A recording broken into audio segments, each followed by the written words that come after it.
Jonathan Sloane, I am thrilled, man, to have you on Living on Music. How are you doing? I'm good, man. Good to see you. Thanks It for having. is.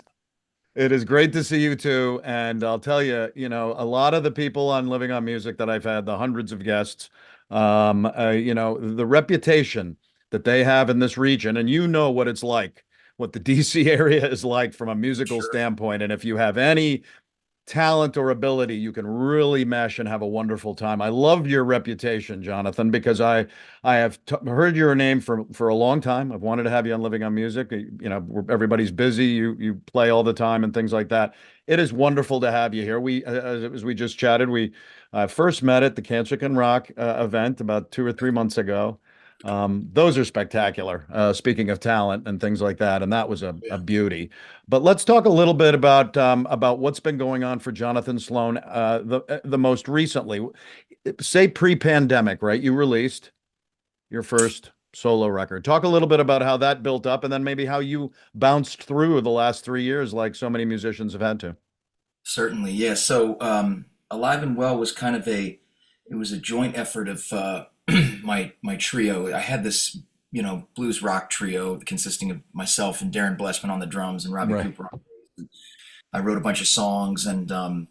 just wanted to record. So I recorded with my buddy Wes Lanick, and we did a very grassroots sort of operation. But we got these. I believe there's 11 songs on that. I want to say there's 11 songs on that record, and released that in 2018, and just wanted to have something that kind of showcased what I was working on, and that was it. And I've been sort of playing those, obviously play those songs out frequently, but right before the pandemic, I was doing a lot of touring with other artists, and I was doing touring with my on and off with Yellow Dubmarine, which is a Yep. Beatles tribute, Sure. super fun group. We did tour pretty heavily back in before my album came out, but now we kind of do one offs here and there. And then I hooked up with Chris Jacobs out of Baltimore, and Wow. him for about, I want to say, about 5 years. And that was until about the break of the pandemic, and then during which time I went back to writing. I just like Yep. I hit the books with writing because there was just I was running and writing and teaching students.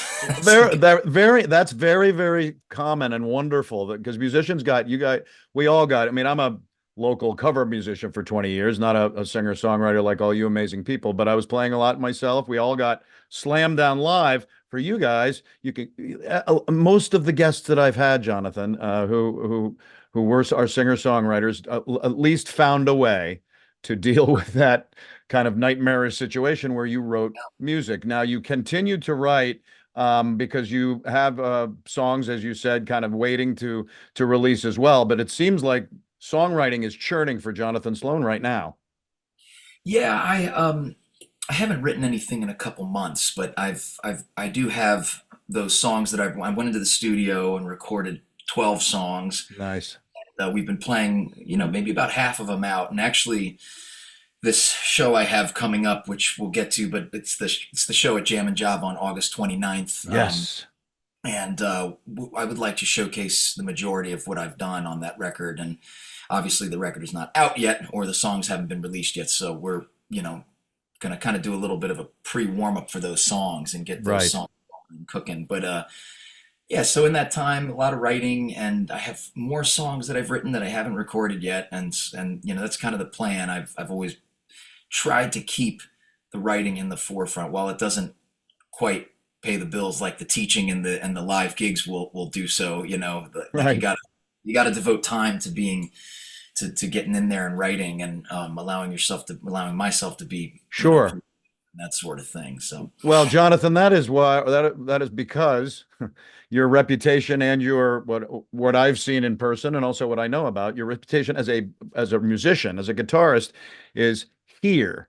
And so to have a songwriter part of that coming, right into where you want it to be, to have the Mm. combination of those two. I mean, I love the fact, and we'll talk a little bit about some of these collaborations of people that that I adore, and know and have had on the show as people like Daryl Davis and Jackie and Oh yeah, unbelievable people in the Dead guys and everything, and Anders Osborne as well too. But oh, yeah. growing through the years with songwriting and things like that, how does it feel now to have those kind of those double talents right now, and you can kind of go back and forth? Of course, you'd like to sit and write all the time, but you got to play guitar a lot too. Yeah, and I think to be completely fair, guitar was the first. The guitar, well, actually, drums were the first love, and then Yes. guitar playing. I can sit and play guitar all day. The writing is more work for me, for sure. Songwriting and actually allowing myself to not sit around and play guitar and noodle and say, you know what, I'm going to work on this thing I had a little, couple bars of or whatever, or this riff. And there's a lot of songs that come from guitar riffs on in Yes. my part. I got a good example of that is this song on from Alive and Well, Miracle Street, which was just sort of a two chord thing I was strumming around with, and then the the chorus was this kind of like I wanted to like Yes. mesh AC/DC with the Stones or something, or go Yay. hard with it. And then eventually it was like, all right, well, I like this riff, but I got to get some words, and I think I'm going to sing about XYZ, and I'll Right. find. So yeah, this is called Miracle Street. Wrote it a few months ago. Hope you enjoy.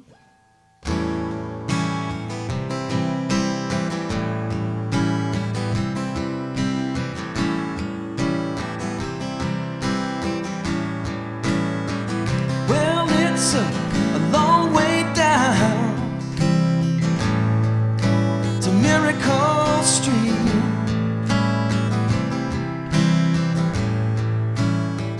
Well, it's a long way down to Miracle Street.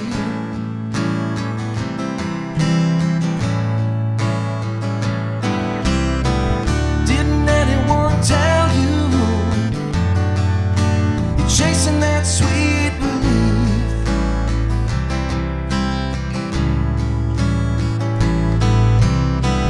Like birds of a feather, we're trying to be free.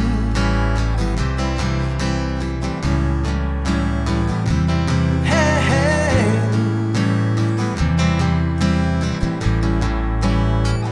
Well, it's a long way down to Miracle Street.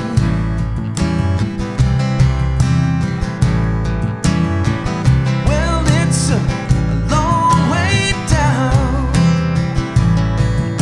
to Miracle Street. Yeah, the having like I've never thought of myself nearly as good of a writer as I am, as proficient on guitar playing, versus the two. So I'm always constantly needing to grow in both areas.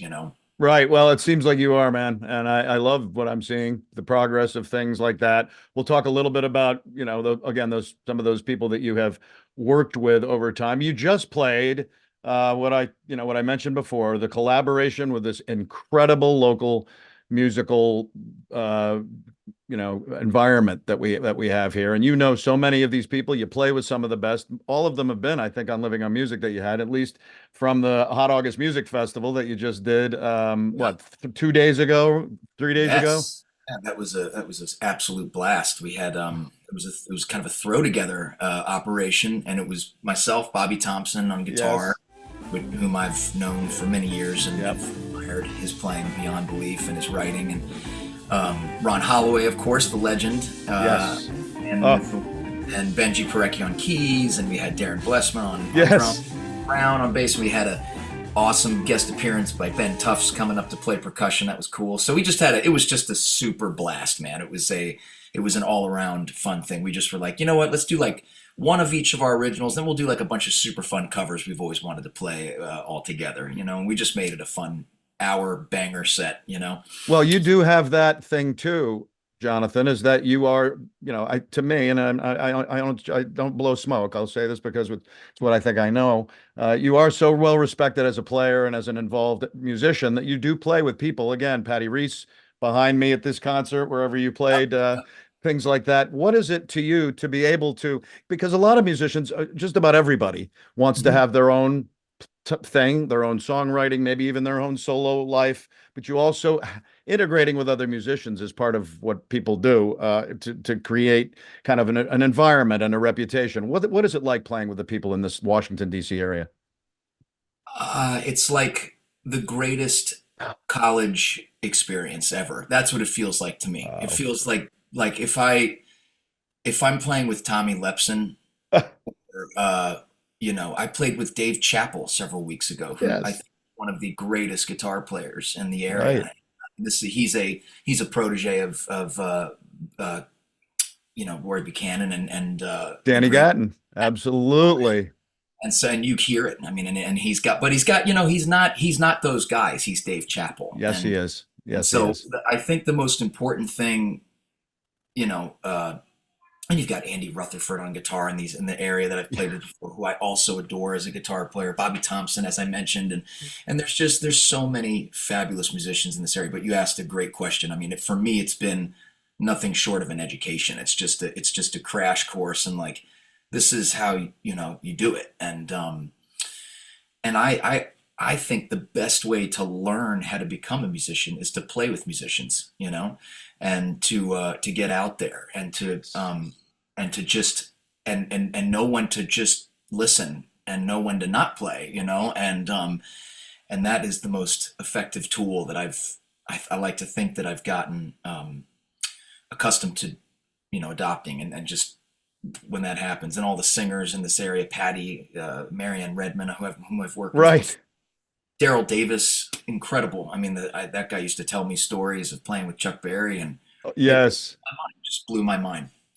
Oh yeah, some of these guys. I mean, Daryl was on Living on Music, one of my earlier shows. Two of my first shows on Living on Music that I did live were with Dave Chappell and Tommy Lepson, and so it really began a wonderful time for me to really. I mean, I've been a journalist for many years, interviewed largely world famous stars, wrote about them. There were newspapers and stuff. When I did the Zooms, I really wanted to interact not only with people around the world, but also with these kinds of local musicians. And you Yeah, you fit you fit absolutely perfectly into that. When I saw that was Bobby Thompson and Ron and Darren and you at that gig, that had to be a blast. I'm a Grace Potter nut. I've interviewed her twice. We've hung out a bunch of times. Was she there and playing and doing the whole thing? yeah. She was the ultimately she was the pre-headliner, because unfortunately the main act, Snarky Puppy, had a very unfortunate situation that happened. That one of Oh, their band members passed, unfortunately, so they had to. oh, Grace Potter became the headliner, and she absolutely crushed it. She really brought the house down. So right. from what I heard, I had to, unfortunately, being, as you know, the working musicians, I had to go play another private gig that evening. Around that. That's But no surprise, Jonathan, the way you yeah, guys but are. I was sad because my wife was there with our son, and she hung out there. She was there with her mom, and we've made it kind of a tradition. We were there last year too, but this time I had to split, unfortunately. But from what I heard, Grace Potter, uh, Neil Francis, Eggy, all those bands, they just crushed it. So Yeah, yeah, she's something else. I've met her after shows and we've hung out. What a really sensational human being. I just had oh Scott yeah, Tournay on, who is one of the starters of Grace Potter and the yes, Nocturnals, yeah, yeah, and Scott, he yeah, he was a wonderful guy and just then needed to go and do his own thing even after 10 years with Grace Potter and Matt and every people like that. But you gotta do what you want to do and what you feel like you want to do. You just talked a little just real for a second. I had Celia Campbell, who's a 18-year-old country Americana artist of this okay, area, Loudoun County. She's really trying to make a career for herself, and sure, she plays 125, 30 gigs a year at that age. She's yeah, yeah, got yeah. great rep. She wins that Loudon contest and things like that. But something that you said that I wrote about too prior, it really means a lot. It's that people, if they're able to bond and able to find ways to not only find a reputation with people, but learn, as you said, learn from people. She's been mentored by bands and grown her career, even going into her late teens. Wow, yeah, It has to be something again that is very, very positive to blend in this market, especially with these people. Yeah, absolutely. I mean, I feel like the most important thing you can do is cultivate and become a part of a community. I mean, like the music community here, it's almost like I can't speak for Nashville because I've never lived there, but I know folks from Nashville, and obviously Nashville is this mecca. It's like a massive industry that's happening. It's like I feel like we are a very tiny little Nashville here, Right, in its own right, and tiny on a much much smaller scale, but right. every bit of, I mean, the talent here is flooring. It really is. It There's really there's is. tons of. And Nashville, you mentioned an incredible place. So many of the artists I've had on the show, including so many local ones, and we just lost, I'll say, Jenny Langer to Nashville, but I know, yeah, she's gotta still love going her. to I just be. played with her this past weekend. She'll be around. Did you just played with her where? We did. We played down at we did a vineyard thing on Sunday at Ingleside Vineyards down near Colonial Beach. Oh, see, Yeah. what am I saying, Jonathan? I mentioned somebody phenomenal, and you're like, yeah, I played, and you don't say it out of bragging. You're like, yeah, I played. By the way, yeah, I played with her. I See, love Jenny. I gotta unbelievable. say, this. I with that the last time I saw her, we made a comment. It's like, we should have like found each other earlier and been working together more because we kind of like it was only until like the past 3 or so years that we started working together, and it's just been that we've known each other, just like it's like been like ships in the night, ships passing in the night. So Oh, like now we toss each other work all the time, and she's just the best, man. She's awesome, and obviously, you know, super talented and a very, very adaptable musician. It to- can totally. slide into many genres, I think. I agree 100%. I had her on early episode and we became buddies and she's done a lot of Cancer Can Rocks and we've hooked up as I've emceed and stuff like Yes, that. As well yes. as Holly Montgomery, talking about another amazing local Oh yeah, yeah. and all of these women and men and again, you should feel wonderfully proud of yourself for being so integrated with all of them and your reputation, Jonathan. That's why I've kept talking to people and they're like, yeah, unbelievable guy. Your history going back just to see where Jonathan Sloane got where he got. You were born in Gaithersburg, I which is was. which is great. I was just up there last night. I'm in a Beatles tribute singing at Bethesda Theater in September with all those Beatles. A Oh lot of those yeah, Beatles band cool. guys. Yeah, very excited to do that. We were up at Gaithersburg last night, and it's an amazing experience. But you were born in Gaithersburg. You grew up in Maryland. You ended up going to Darnestown. Yeah, I grew up in Darnestown, Maryland, and went to Quince Orchard High School, and Yes, exactly. that was, I don't know, there wasn't a whole lot of music happening there.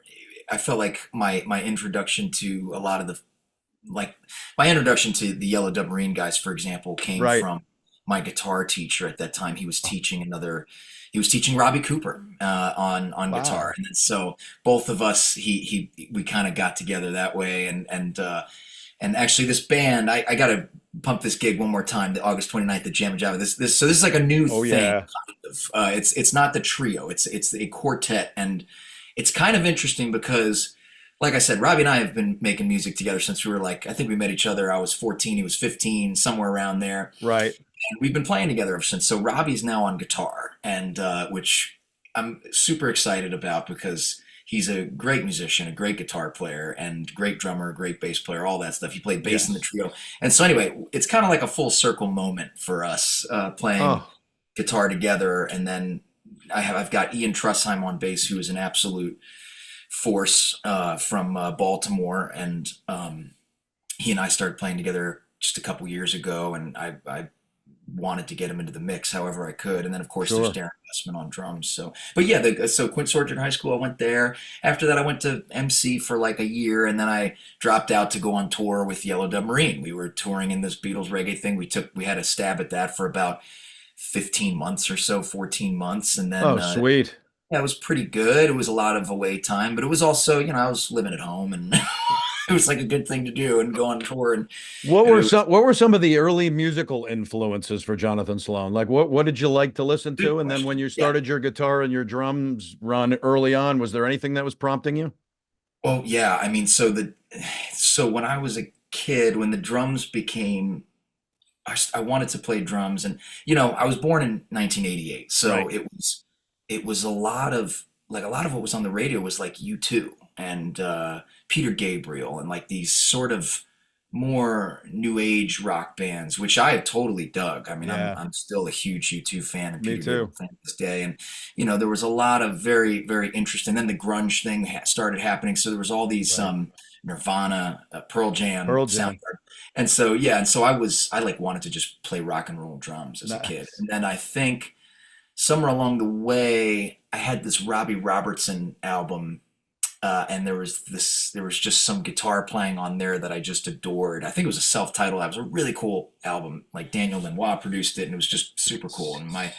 And anyway, so I listened to that and Yes. just really enjoyed that. And then of course my dad had gotten me a copy of Electric Ladyland by Oh, Hendrix, and I was like, what am I listening to? And I remember the first track on there I could barely listen to because it frightened me so much. I was just such a kid. I was a kid, I was like 9 or 10 or like 12, oh, and I don't even remember how old it was. And then there was that, and then the Beatles thing came, right? The sure. Stones was already kind of in there. Like my dad began this whole like, okay, I'm going to educate my kid on like what was really cool because he seems to dig the Hendrix, and maybe if and then he likes that Robbie Robertson, maybe he'll like the band. Oh, And so I really actually have to credit my dad for turning me oh, on to all this great music from the 60s and 70s. And wonderful. yeah, the Beatles were a huge part of that too, and I caught that bug very very quickly. Oh, I agree. When I was born, I'm a little older than you, but when I was in the early '60s when I was born, and my mother was dancing around with pregnant with me with the Beatles in her hands, and Yep. I grew up loving the Beatles. So it's something happened that pre nature, but it's great that your father was a huge part of that. I love that happened. You said you went to Montgomery College, which is so funny because I think that was right after that, I became the production director for their television part of it for like a Oh, year. how cool! Very Yeah, cool. it wasn't the right position for me. I was more of a creative producer director, but it was a Sure. wonderful experience to be at Montgomery College. They've been around for a long time and Yeah, continue to I'll do say well. that too to your credit. Like the when after we stopped touring with Dubmarine, I went back to school and I got my associates of in the arts and the performing arts, and I had an awesome time at the music department. Like when I was at the music department, I did, Neat. I thought the teachers were great. Everything was like I had a great education there. I think Wow. so. It was a really really good and fun experience, and I would recommend it to anybody who was looking to do that to go that route. But yeah, Sure. that's really cool that you were there. Yeah, That's that's awesome. neat. And generally in the same few years. Was it not long after that Yellow Dubmarine began? It was so right after I got out of high school. That's went to MC for a little bit, dropped out of Yes. it, went on tour. Then when I came back home, I decided I'm going to go back to school and do that. Okay. And then goodness, what happened after that? I guess that's when about when I started playing with Chris Jacobs. That was like around 2015. Uh, Right. uh, You formed the Jonathan Sloane trio in that time yeah, span. there was the Jonathan. Yes, actually, that's true. The Jonathan Sloan Trio was before that, and then started playing with some other folks around town, and was just I've always been I've always been one to take side man jobs. I love being a side man Yeah. too, so it's a very fun operation for me to do that. Well, I had on not long ago Jeff Skunk Baxter. Uh, Oh, very cool. Yeah, yeah, talking yeah. talking about side men, although he started Steely Dan, he helped form the second Doobie Brothers, all that. Wow. That's right in your and he's written a lot. He had his first debut solo record about 2 years ago, and he's in his 70s. But so that he's been wanting to do what you're already doing, but his sideman part was a huge part of it. I love the description of the Jonathan Sloane Trio, though, a blues rock outfit aimed at merging psychedelic blues rock with funk and soul. Is that a Yeah. thing that you've loved doing since a long time ago? I look at that as just kind of where I saw it. I don't think I'm being revolutionary or anything. It's kind of what Hendrix was doing, I feel like. Nice. And I sort of we cover a lot of Hendrix in that trio, and we actually in Oh, fact do like once a year we'll do a Hendrix tribute show, and we got one at Jam and Java this just after Thanksgiving this year. That we are doing with Bobby Thompson. Actually, he will be nice. a co-headlining thing there. But and we did it last year. But anyway, yes, the and so a lot of those songs, some of those tunes on there were very much aimed at being in taking some blues sort of infused riffs and stuff, and then spicing it up a bit with different rhythms. Dark Blue Rain kind of showcases that, I think, on the first album, Alive and Well, and I've got some songs on this next one too that will be pointed at that as well. Oh, that's great. I love that. You had a huge pleasure of working with some pretty amazing people. Let's talk a little bit about what those people did or what you did with them, and I'll pop some names out. I mean, Sure. you've got the incredible Butch Trucks, who Yeah, again part of one of my favorite bands since I was a wee tot in the '70s. And absolutely. I interviewed Greg and Derek Trucks a couple of times, and Oh, awesome. Very cool. his stories about the playing with the Allman Brothers with Warren Haynes, and then when they had to end, and they thought, look, we don't want this to be a hurting band, and Greg was getting Right. older and he'd been ill, and they stopped. But Right. how did you get involved with Butch Trucks?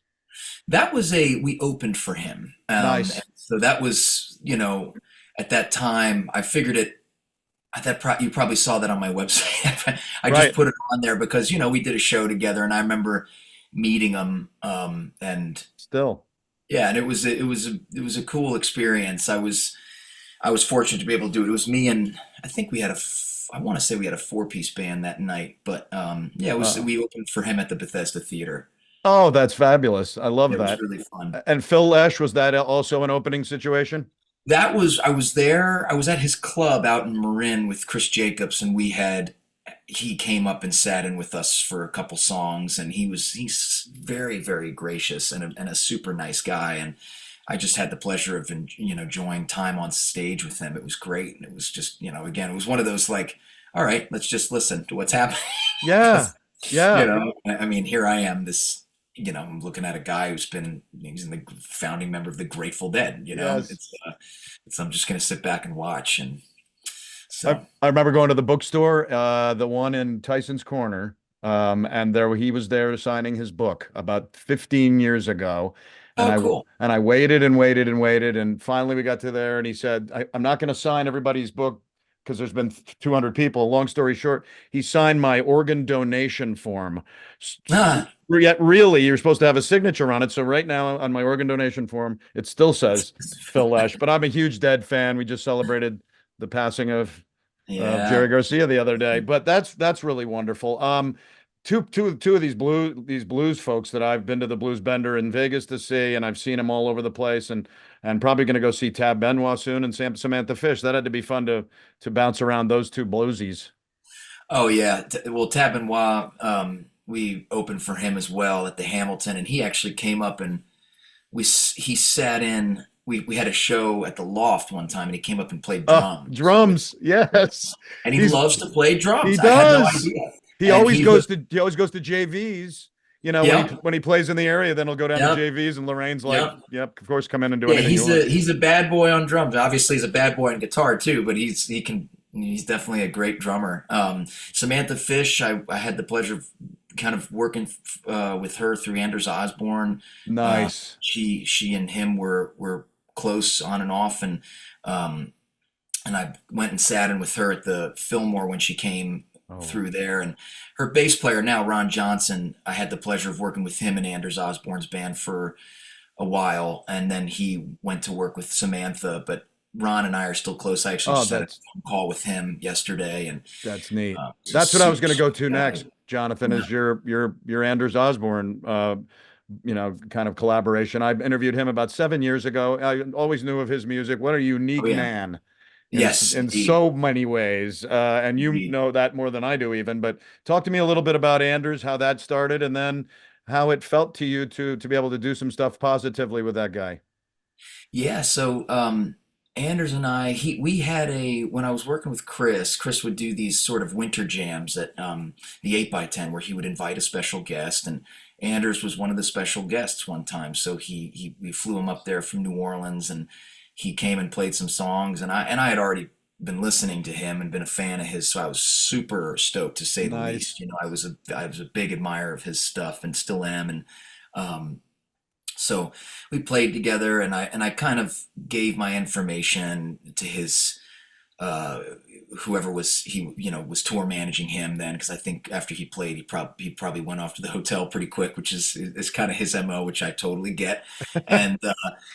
And so anyway, it was a little while later that it was in like the summer of 2019 when he reached out to me and asked if I would be interested in coming and doing a few shows as a second guitar player for him in October. So I said, obviously me being a fan, I was like, this was a razzle dazzle moment for me. So I was, my head felt huge, and I was like, yes, of Oh, course, we did that, did a tour, and he had a great band. That was with Ron Johnson and Chad Cromwell on drums. oh, wow. If you're not familiar with Chad Cromwell, he's the guy I think I who's am. banging on the drums during "Keep on Rockin' in the Free World." So Oh, he's kind of been around, that guy, and he's a who's who. He's one of the guys behind the curtain in Nashville who you're like, who's that on drums? Like, well, it's probably Chad yeah. I'm Cromwell. wondering if he And, was playing drums the last time I saw Anders' band. I'd have to remember exactly when, but probably yeah. was. He could be. He's known Anders for many many years, and they're fairly close. So it's Wow.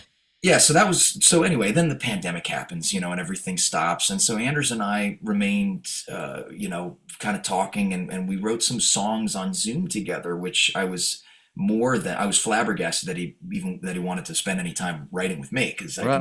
I consider him a pretty high caliber songwriter. But Yeah. we wrote a song, and he helped me with a couple of mine, and he invited me down to New Orleans to Dockside Studios to record an album with him. And we made this album called Orpheus and the Mermaids that was released in, I Yes. want to say it was released in, maybe it was 21, I think in February of 21, I think it came out. And it wasn't a huge thing or anything, but we put it out. It's on Spotify, all the stream, wherever you can listen to music, it's there. Yeah, it is. Um, and then we, on and off as things started to open up, it was like we're touring again, we're not touring again, and as during the pandemic, it was on and off. And Yep.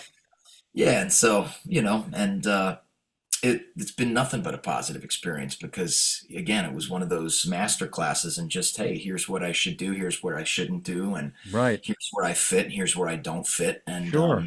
that's the humility of being a side man, and is knowing when not to play too, and Sure. when. No, absolutely. I mean, I love Anders's quote, saying, is Jonathan is a ninja musician, perfectly on Yeah, target without hesitation or doubt. It's truly an honor to make music with him. I mean, that's got to feel great coming from Anders Osborne to you. absolutely, absolutely, without a doubt. Yeah, it was very very gracious, and he taken me under his wing and that kind of thing. He really helped a lot during a time that was pretty dismal, Yes, during COVID, and very very scary for all of us. And totally.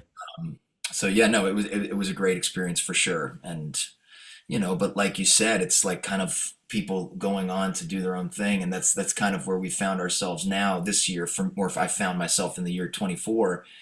Um, I've been home. I haven't been touring, a whole lot. I've been kind of just home and doing a lot of local stuff and regional stuff and teaching. And, I've got my 2-year old, and it's been the joy of my life to be able to be home with him. And so that's kind of the change that I've made this year, and trying to choose and finish up my record and do a little bit more work on my solo career. And also, of course, while saying yes to other gigs and doing that. So, Yeah, I'm and sure there's a lot collaborations. of pitches coming in to you left, here and there, all over the place too.